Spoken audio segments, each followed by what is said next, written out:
भाजप कार्यकर्त्यांच्या निष्ठा आणि समर्पणामुळे पक्षाला आजचा सुवर्णकाळ पाहायला मिळाला आहे, असं प्रतिपादन पालकमंत्री जयकुमार गोरे यांनी केलं।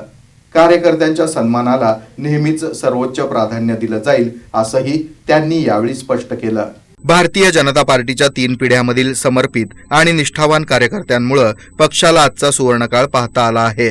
त्यामुळे भाजपा कार्यकर्त्यांच्या सन्मानाला नेहमीच सर्वोच्च प्राधान्य दिलं जाईल, असं प्रतिपादन राज्याचे ग्रामविकास आणि पंचायत राज मंत्री तथा सोलापूर जिल्ह्याचे पालकमंत्री जयकुमार गोरे यांनी केलं। भारतीय जनता पार्टीच्या पंडित दीनदयाळ उपाध्याय प्रशिक्षण महाअभियान अंतर्गत आयोजित 2 दिवसीय कार्यकर्ता प्रशिक्षण निवासी शिबिराचं उद्घाटन शनिवारी चिंचोली औद्योगिक वसाहतीतील प्रभाकर रिसॉर्ट येथे पालकमंत्री जयकुमार गोरे यांच्या हस्ते दीप प्रज्वलन करून करण्यात आलं। यावेळी व्यासपीठावर सोलापूर प्रभारी आमदार योगेश टिळेकर, आमदार देवेंद्र गोठे, माजी आमदार अमर साबळे, योगेश बाचल, भाजपच्या शहराध्यक्षा रोहिणी तडवळकर, महापौर विनायक कोंड्याल, उपमहापौर ज्ञानेश्वरी देवकर तसंच सभागृह नेते नरेंद्र काळे उपस्थित होते।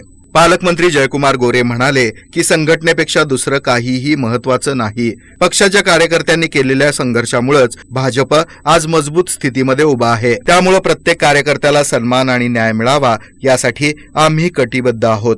भाजपाच्या शहराध्यक्षा रोहिणी तडवळकर यांनी भाजपा हा कार्यकर्त्यांचा पक्ष असल्याचं सांगत 1980 ते 2026 पर्यंतचा पक्षाचा प्रवास हा कार्यकर्त्यांच्या मेहनत, निष्ठा आणि संघटन शक्तीमुळे प्रेरणादायी ठरलाय, असं मत व्यक्त केलं। या निवासी प्रशिक्षण शिबिरात विविध विषयांवर तज्ज्ञांकडून मार्गदर्शन करण्यात आलं।